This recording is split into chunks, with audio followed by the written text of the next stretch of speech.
blooming war's over. It's over. War to end war. The world celebrates peace. Peace for all time. But there is still a shadow.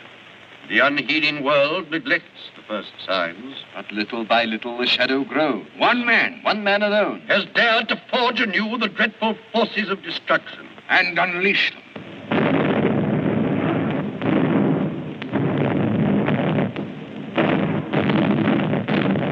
How has this thing come to pass? Adolf Hitler was born 51 years ago in Austria. Near the German frontier. He is still very young when his father died. In early life, he is sickly. But by the time he goes to school, he's sturdy enough. Just like any other schoolboy. Who could imagine that young Adolf at 7 Would have developed into this 25 years later. At the age of 19, without waiting to get his diploma, he leaves school and takes the entrance examination for the Academy of Painting in Vienna. he failed? He returns home to find his mother seriously ill. Death soon takes her. Adolf Hitler is left alone, friendless, and without means. At the age of 20, he finds himself among the pitiful army of the unemployed. He tries his hand at art again. He paints watercolors which friends try to sell for him in the cafes of Vienna. Not successfully.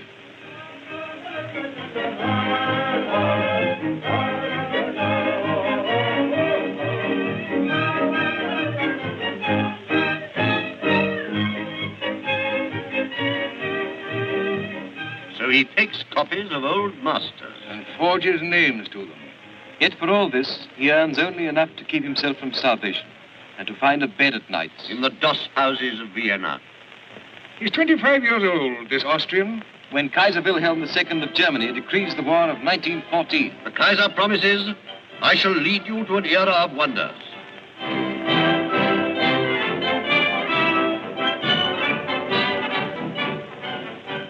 wonders indeed.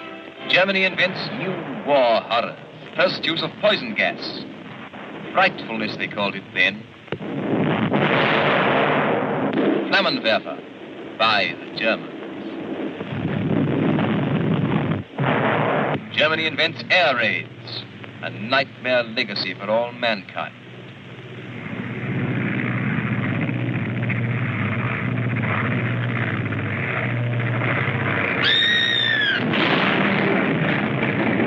The Lusitania, 1,200 men, women, and children drowned.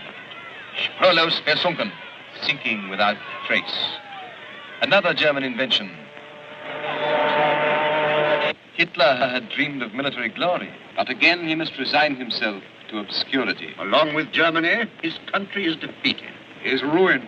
And he himself, after 4 bitter years of warfare, has gained nothing but a corporal's stripe. One other thing. We see for the first time the moustache, which was later to become...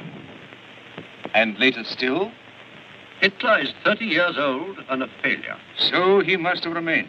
but the ex-Kaiser's era of wonders has turned out to be an age of grinding poverty and chaos. And it is this situation that gives Adolf Hitler his chance at last. To avoid their just payments, appropriate punishment for their crime against humanity in 1914. The Germans resort to inflation. Money melts like snow. In 1920, the dollar is worth about 10 marks. In 1921, 100 marks. In 1922, 1,000 In marks. the spring of 1923, 100,000 marks. And in the same year, millions and millions of marks, until we reach the astronomical figure of 4 billion marks to the dollar. Inflation cheats the Allies, but it also brings ruin to Germany. Moral fiber of the whole nation is sapped. Evil soil, but fertile soil. For the coming sowing of the seeds of Nazism. Hitler has by now become a secret agent. In other words, a spy. In the service of the Reichswehr. Hitler has been entrusted with the task of watching the activities of a new political party, the German Workers' Party in Munich. And while still in the pay of the army, he first joins and then takes the leadership of the very organization he was paid to spy upon. He changes the title to the National Socialist German Workers' Party. Which is speedily contracted to that word of dire meaning, Nazi. In 1923, the wretchedness and discontent of the people are at their worst.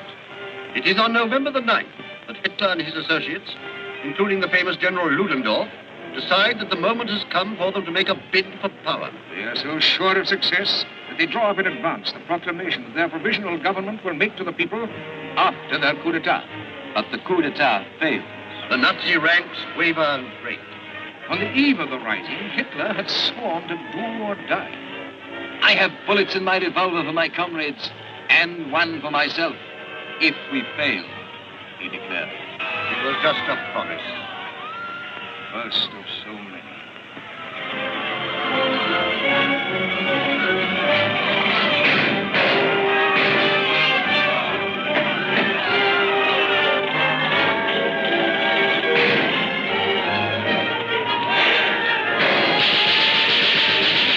He failed, but he did not kill himself. He ran away.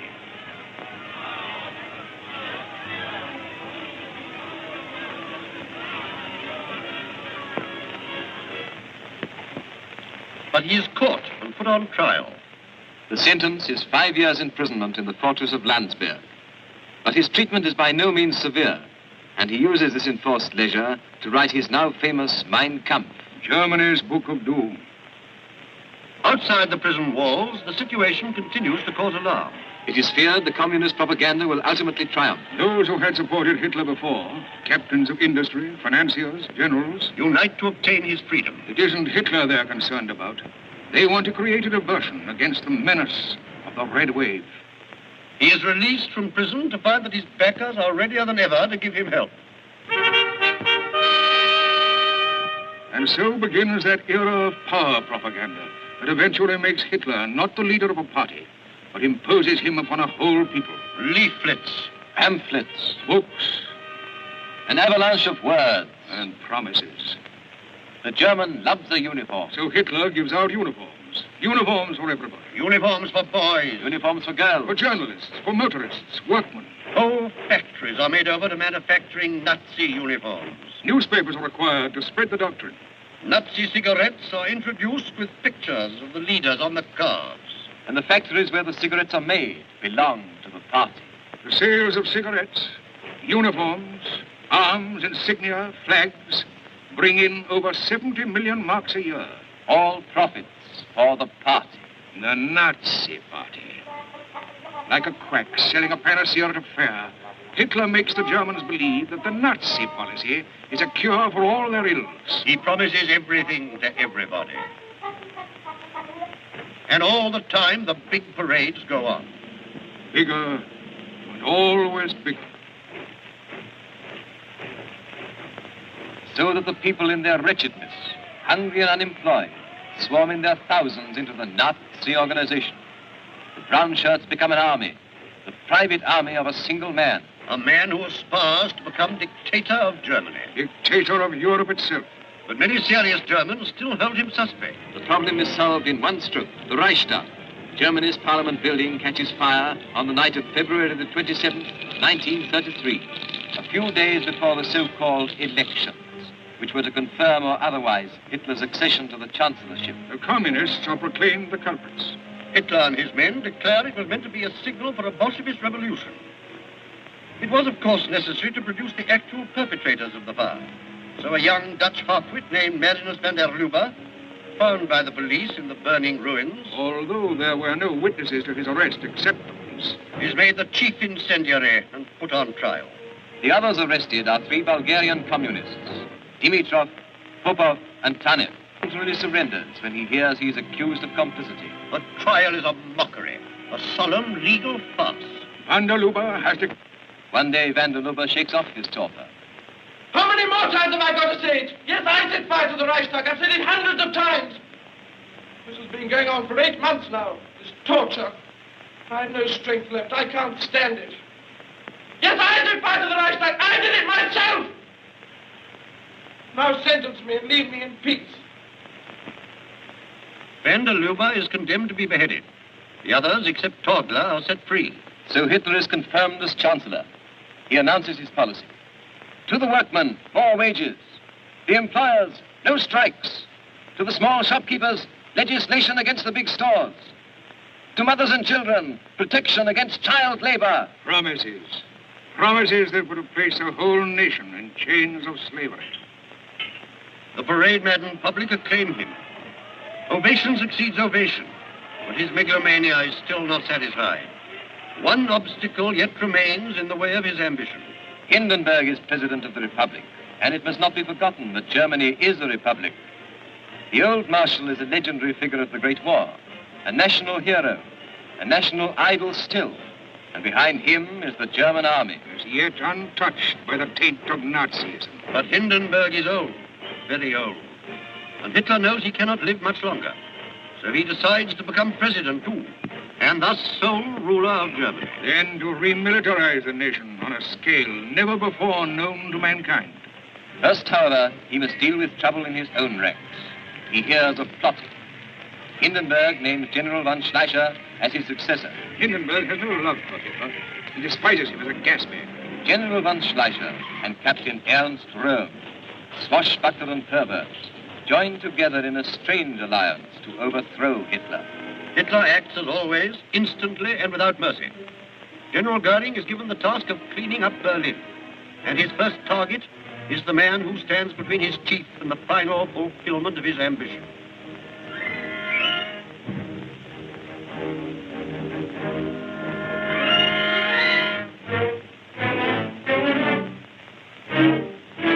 General von Schleicher? Well?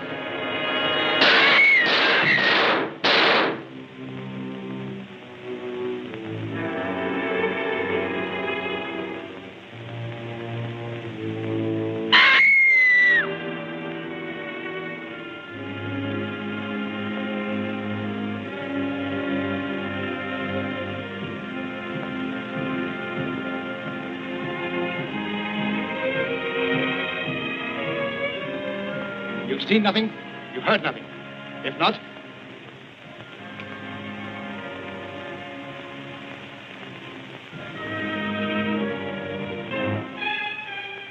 Victims are hounded out and shot down in scores.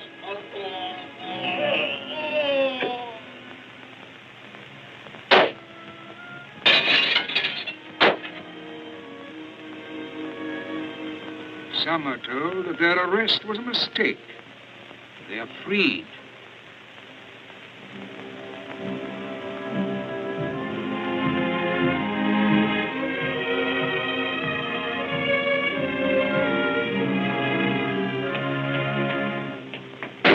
Shot while attempting to escape was the official excuse. Heil Hitler!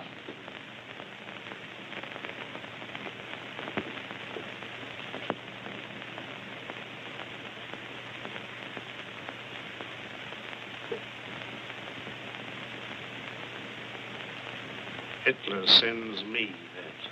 Yes, he hasn't forgotten you were once his friend. It's very nice of him. He wants to save you the fate usually reserved for traitors. He doesn't like to think of stormtroopers walking around boasting of having shot the great Captain Rome. You mean he wants me to commit suicide? No, I won't take it. I won't make it easy for him by committing suicide. You can tell him he'll have to murder me, too. He'll have to finish the job himself to make it thoroughly worthy of him. I don't want his mercy. I want a dozen bullets in my guts, like my friends. I'd advise you to think it over.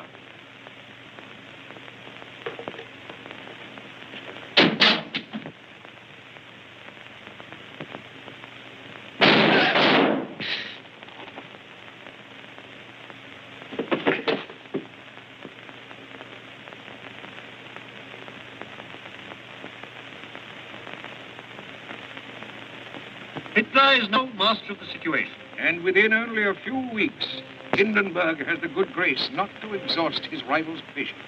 He takes leave of life on the 2nd of August, and prolonged obsequies are ordained, culminating in the funeral at Tannenberg. The German papers that announced the president's death at the same time published the text of a law adopted the day before, While Hindenburg was still living.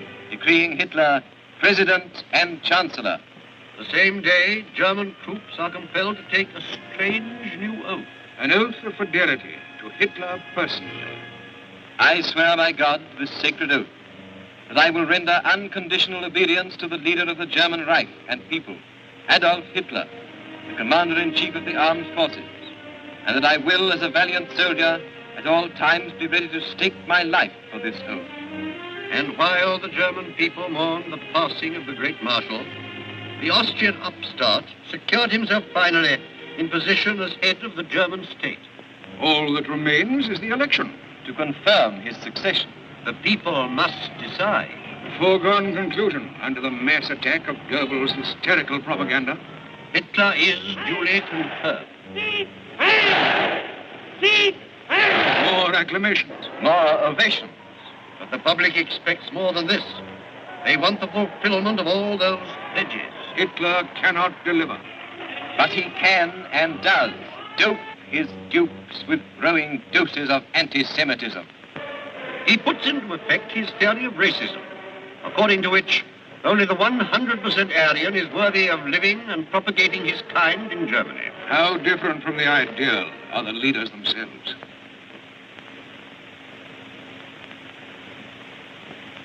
Hitler, thinking far ahead, sets out to capture the youth of Germany. But Hitler, who has made racism the foundation of National Socialism, cannot be sure that he himself is a true Aryan. His father was the natural son of a young woman named Schicklgruber, and he nearly came to bear that name himself.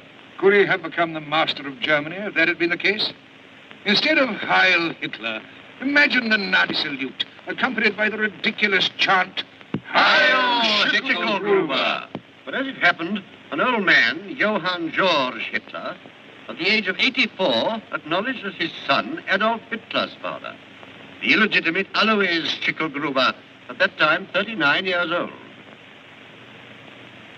Was old Johann Georg Hitler really the man to whom Maria Anna Schicklgruber, the farm girl, had surrendered 40 years previously? Famous men, if they are Jews, are forced to flee their country. 3 Nobel Prize winners.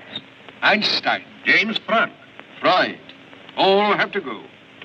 And should the fever show signs of abating, it can readily be whipped up again. Shops are branded and then broken into. Wrecked, plundered. Any attempted resistance is a signal for a beating. A collective fine is imposed on all the Jews in Germany, a total sum running to millions of marks.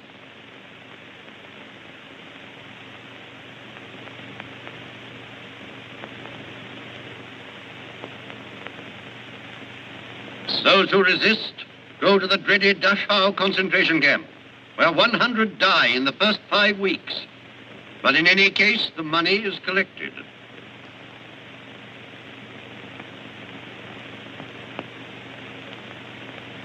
The wealth thus confiscated is used to help meet the cost of Germany's colossal rearmament.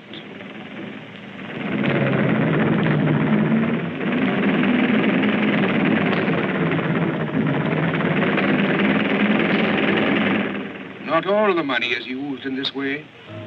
Some goes to line the pockets of Nazi leaders.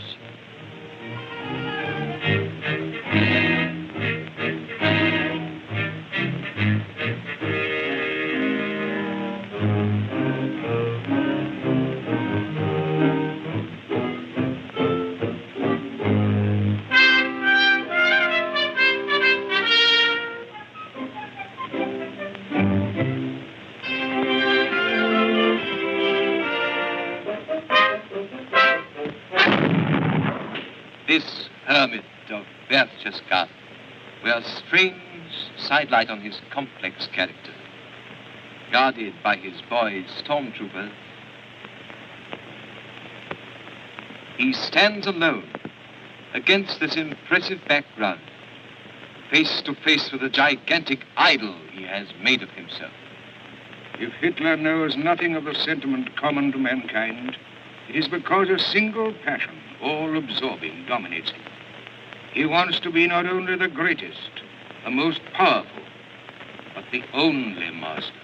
Even above God, whom he does not recognize, unless the clergy submits to his will. We do not want any other God but Germany itself, cries Hitler. Goebbels echoes, God manifested himself not in Jesus Christ, but in Adolf Hitler. Christ is a false prophet, for he was a Jew, and Judaism is the source of all woes. All kinds of books are broadcast expounding the Nazi theory.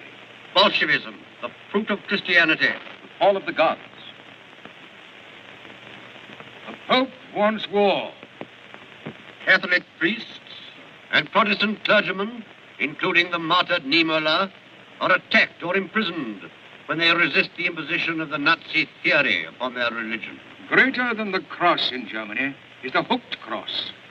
Hitler's power, symbolized by this cross, must be imposed everywhere, on everyone. And it even descends, this cult of Hitler, from a certain grandeur to the completely ridiculous. Heil Hitler! Heil Hitler! Heil Hitler! Heil Hitler! Heil Hitler! Heil Hitler! And so the people howl, and they fly the flags. Obedience and discipline. Sie gegen jedermann zu vertreten und zu schützen, so mitzuhelfen am Aufbau eines wirklichen und besseren Friedens. So wahr uns Gott helfe. Grüßt deine Führer und Befreier, Sieg! Sieg! Sieg! But for all the well-orchestrated evasions, Hitler knows that he's not silenced all consciences.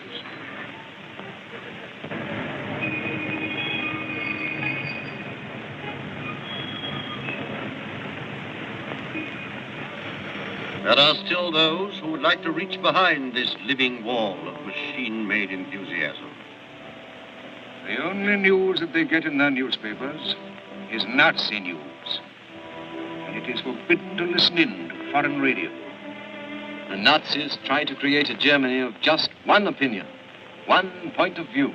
The human mind in quarantine. Punishment for listening in to foreign countries is severe. In the final resort, the penalty is death. German newspapers themselves have announced sentences for this crime of penal servitude ranging from 3.5 to 5 years. Crime of wanting to hear the truth.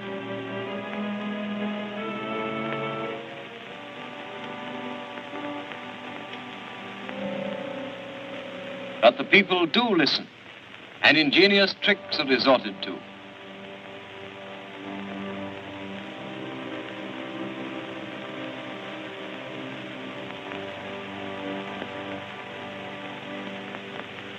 Still parades, and more parade. With Hitler now apparently assuming the role of a Nazi Nero.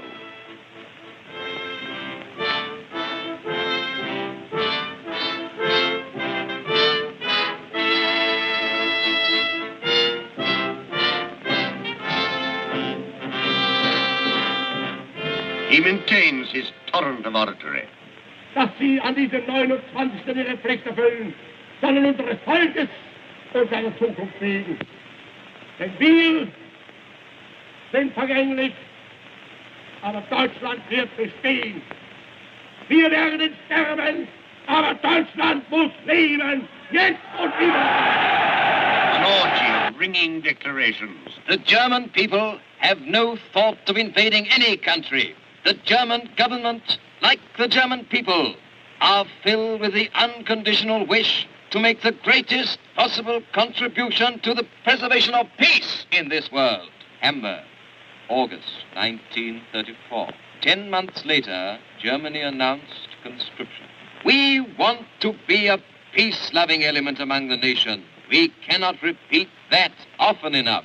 The first and best principle in our government's program is that we shall not lie. When have the German people ever broken their word? This is the man who solemnly promised to respect the Versailles Treaty and the Locarno Pact. On March the 7th, 1936, German troops occupied the demilitarized zone of the Rhineland in violation of those treaties.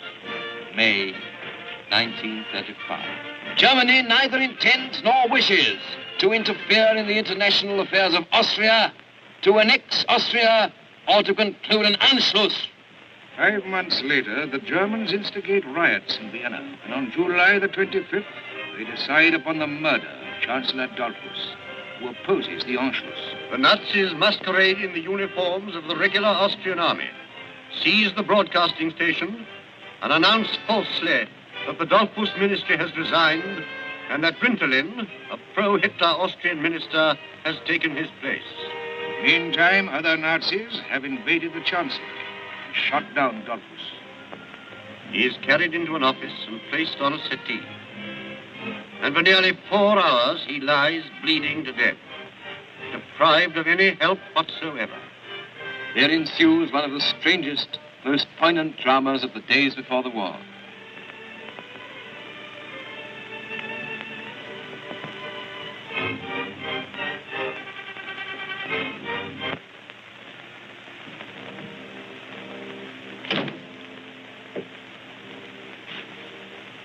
Is that you, Faye? Are you all right? Yes. So are the others. Well, I am going to die, and I just want you to look after my wife and children. Of course I will. You promise? I swear it. For the time being, our good friend Mussolini will look after them. We can trust him. Chancellor, I allowed Major Fay to come here so that you could speak to him on serious matters. The first and most important thing for you to do is to order the army to make no move against us. Send for a priest. Chancellor, you shall have a priest on conditions. Yes? Give immediate orders that Rintelin shall be placed at the head of the government and that the army shall take no action against us. I only want peace. No blood must be shed on my account. But Schuschnigg is the man to form a new government. I tell you, the man we insist upon having is Rintelin. The one man for Austria is Schuschnigg. No. Adolphus dies without yield. The Nazi attempt fails. Austria remains Austria. For the time being. An immense throng attends the state funeral of the little Chancellor, and Cardinal Initza, Archbishop of Vienna, declares, He endured the death throes of our Lord, surrounded by enemies.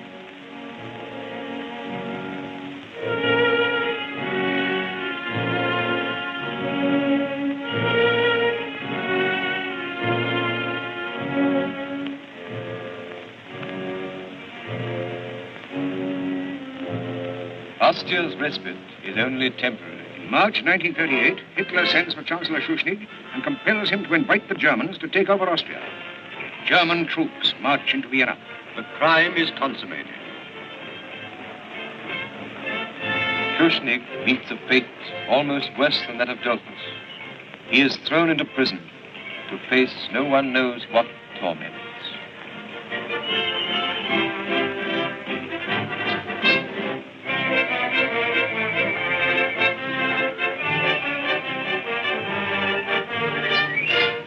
Cardinal Initza sees his palace invaded and sacked by a fanatical mob of Hitler youth.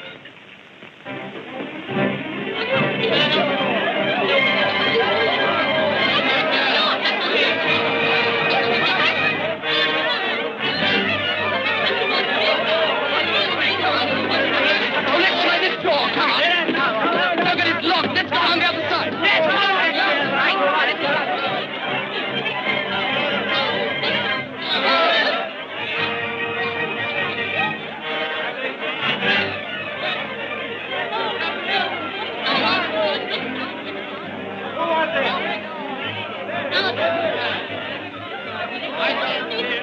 Hello, police.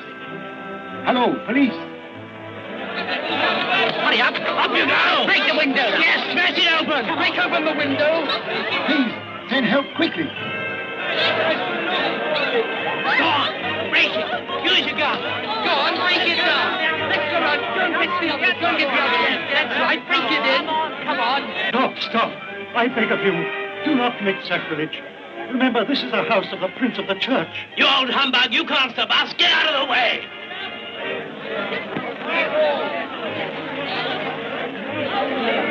Come on.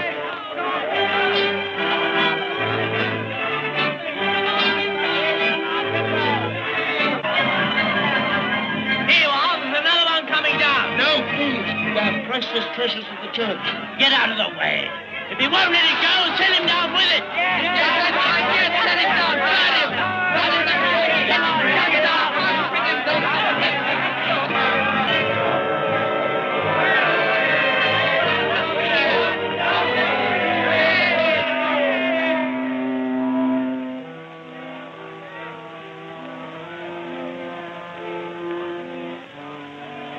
Father, forgive them, for they know not what they do. The pace of events intensifies. After the Austrian, the Sudetenland crisis. War seems inevitable.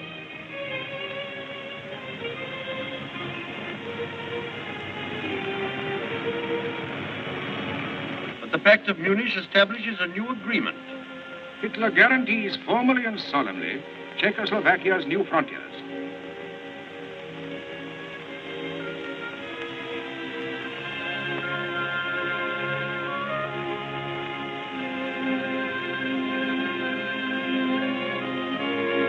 Czechoslovakia, faithful to her undertaking, relinquishes the Sudetenland territory to the troops of the Reich.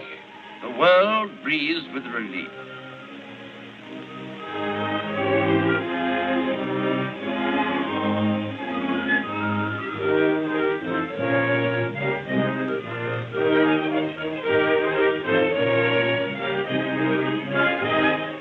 And on the 26th of September, 1938, Hitler says of the Sudetenland, This territorial claim is the last I have to make in Europe. I have assured Mr. Chamberlain, and I repeat now, that when the Sudeten problem is settled, Germany will not raise any more territorial questions in Europe. Here are the words from the Führer's very mouth. Ich bin Mr. Chamberlain dankbar. Ich habe den versichert, ich habe weiter versichert und ich wiederhole es hier, dass wenn dieses Problem gelöst ist für Deutschland, es kein territoriales Problem in Europa within gibt. 6 months, the promise is broken. Czechoslovakia ceases to exist, and German troops enter Prague.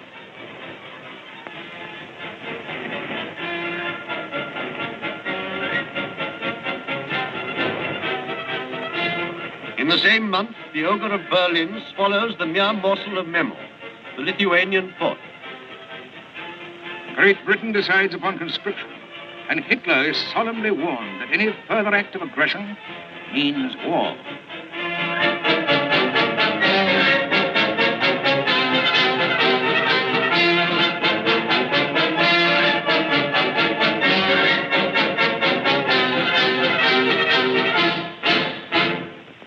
The sands are running out. And August 1939 brings the most cynical stroke of all. 4 years before, Hitler had declared, Between Germany and Russia, there is a gulf that can never be bridged.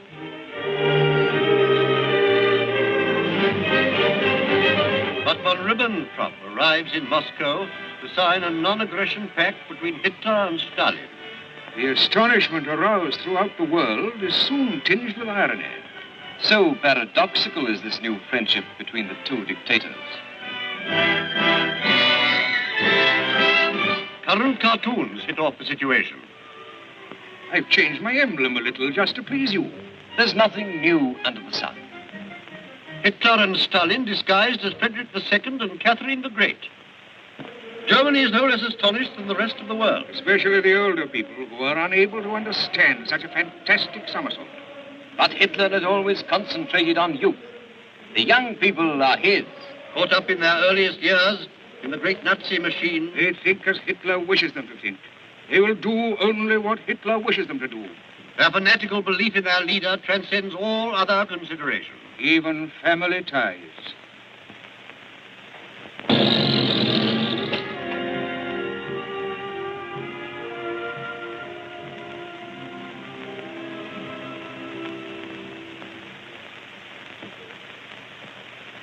Come on. Mother, Where are you going? upstairs to my room. No. Stay here. There are things I must talk to you about. Oh, Mother, must we? Can't we leave it till later? No, later I may find excuses for you. Later I may even have begun to love you again. I want to speak to you now while I feel only contempt for you. While I see in you nothing but a despicable little spy. got used to distrusting servants, strangers, even friends. But one's own child. No, that didn't seem possible. How could you bring yourself to do it? You must have hated your father. Why? I didn't hate him. I love him. Love him? Yes. And I'm suffering as much as you are.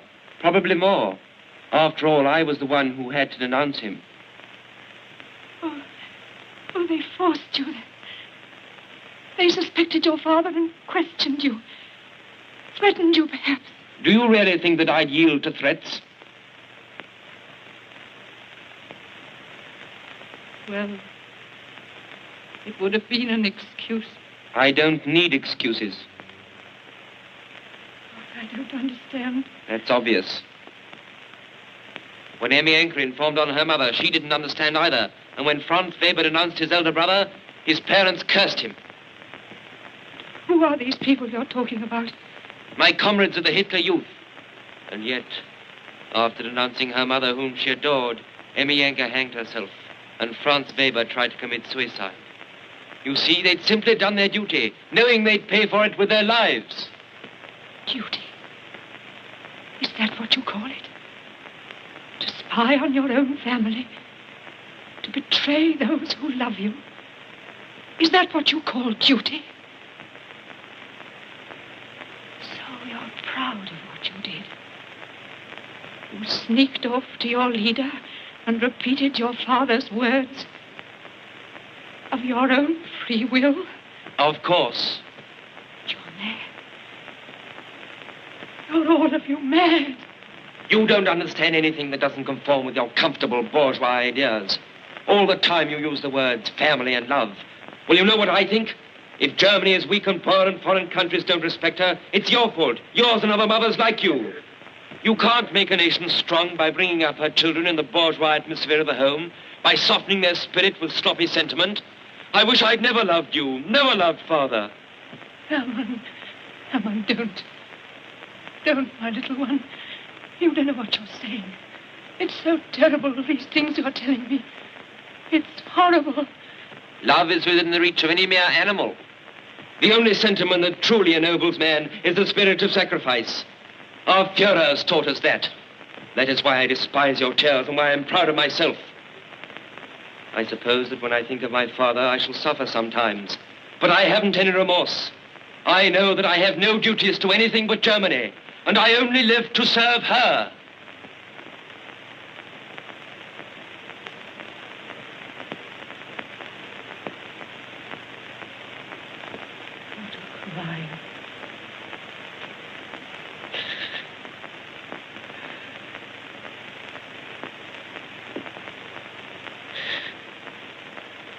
What a crime.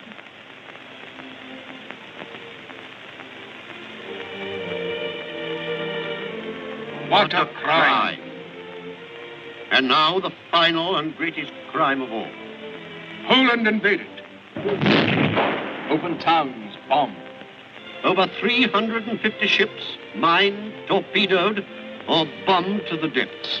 Half of them innocent neutrals. Finland. Denmark. Norway.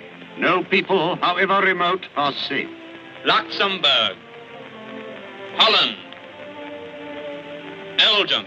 Security vanishes from Europe. And still another crime. France, too, is laid in ruins and devoured by the word dogs of Europe.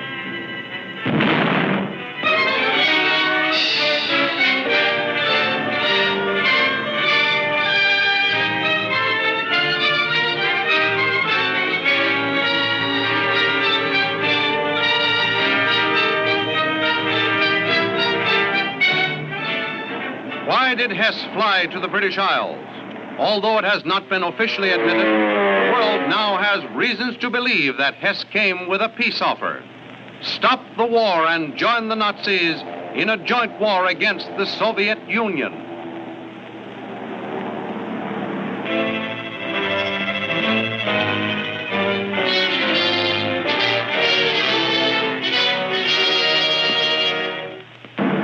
Hitler faced another winter of war and starvation.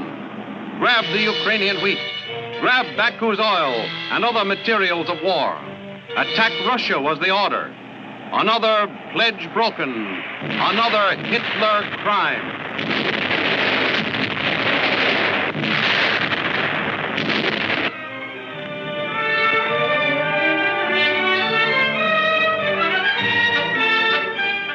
Eastward, westward, where to next? Will this man be the master of your destiny? America answers no.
As a reporter who spent quite a bit of time in Hitler Germany and who wrote a diary which had the good fortune to be read widely by a great many Americans, I've been asked by the Army-Navy Screen Magazine to talk about the film you're going to see. Well, the film is concerned with the Nazi youth movement.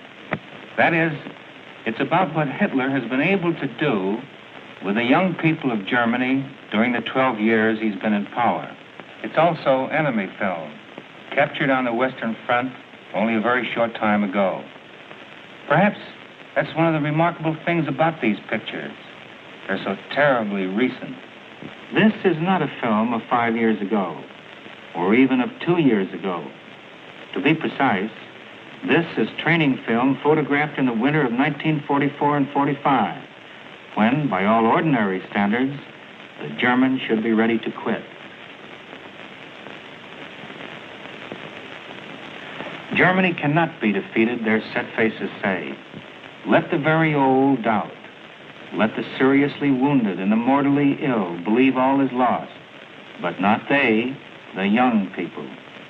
They, the young, will not betray the sacred trust put in them by their Führer. They will still carry their banners high. And where, we ask, does this strength come from? Why are they so confident? Where does it begin? Here's where. And here, in this crib, or in a carriage where a baby lies, his mind like a fresh tablet, white and unruled. Anything can be written on that tablet, as the Nazis well know. So they begin their education for hate and death, war and conquest, by taking the child from his parents and turning him over to the Bund Deutscher Mädchen, a young girls' organization with over 1 million members, already dedicated to the principles of Nazism. We will not permit them to lapse into the old way of thinking Hitler has said of the children in these carriages. Instead, we will make them state children, and we will raise them according to plan.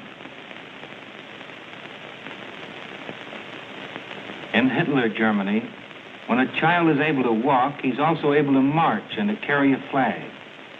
I saw many such demonstrations as these during my years in Berlin, and still they go on. Children who learn to say gun, grenade, and stuka at an age when you and I were learning the meaning of words like cat, rat, and bat.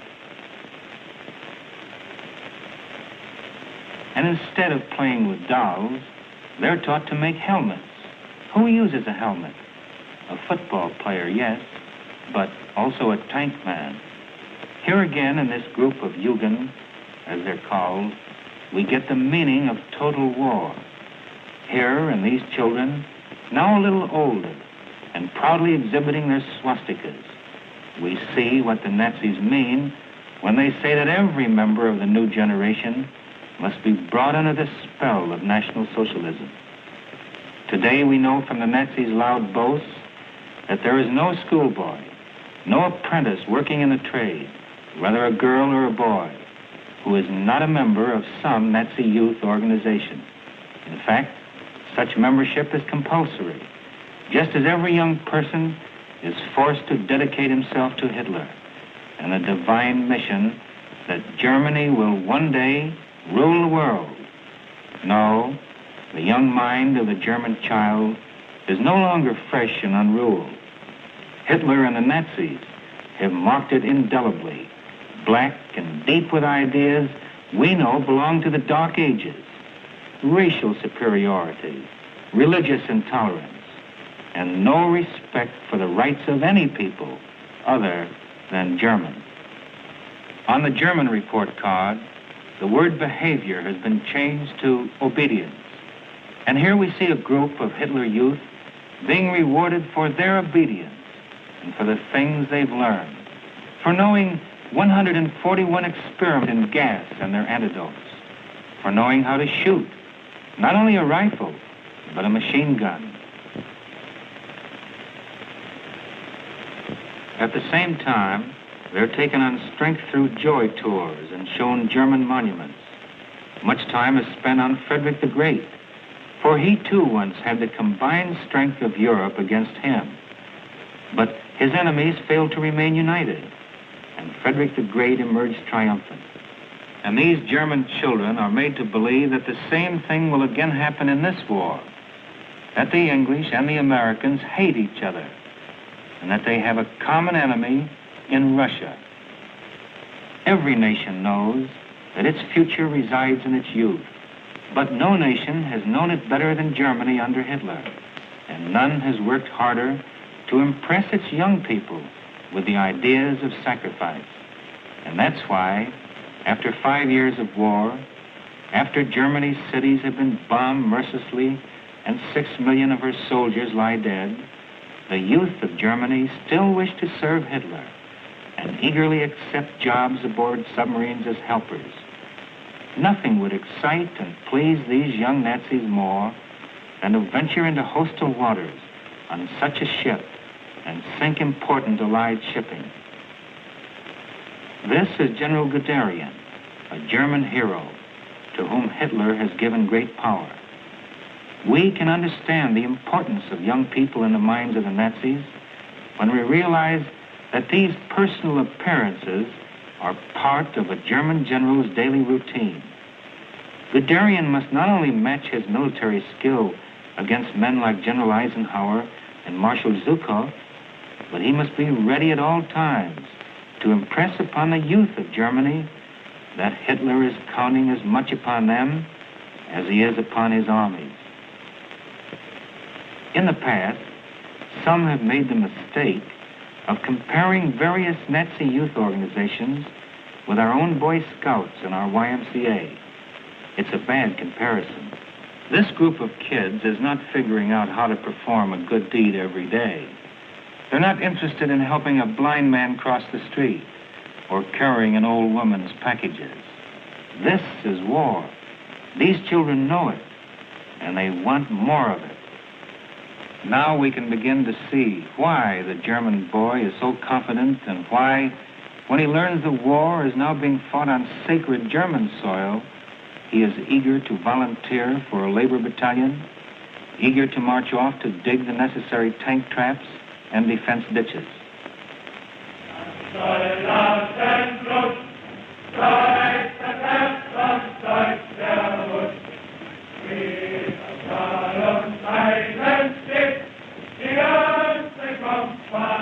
On the Western Front, we've captured boys like this. Because they are boys, we have not believed they were dangerous or a threat to our military operations. Only gradually, and at a cost to American lives, have we learned that they are fanatical Nazis, ready to spy and sabotage. Some we have executed, and others we have sent to prison for life. Now they furrow all Germany with fortifications. But when the time comes, they're ready to stand behind them with the guns and machine guns they've learned to use so skillfully and efficiently. Here, in an unidentified German city, the Hitler youth of 18 is welcomed into the Wehrmacht. But the welcome is merely a formality, for there has been no real transformation from civilian life to army life, as there has been in our own country, in England, and in Russia.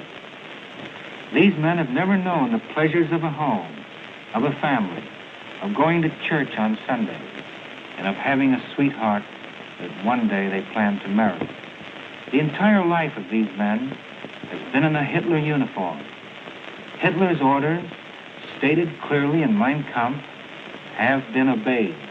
This is the German citizen of the next 25 years. This is the man who will still be a threat to any permanent peace when the guns have ceased firing. And it's because of them that the occupation of Germany is going to be one of our most difficult problems. These men are tough. We are going to have to be that much tougher if Americans don't want to be back in uniform in another 10 years, fighting Germany all over again.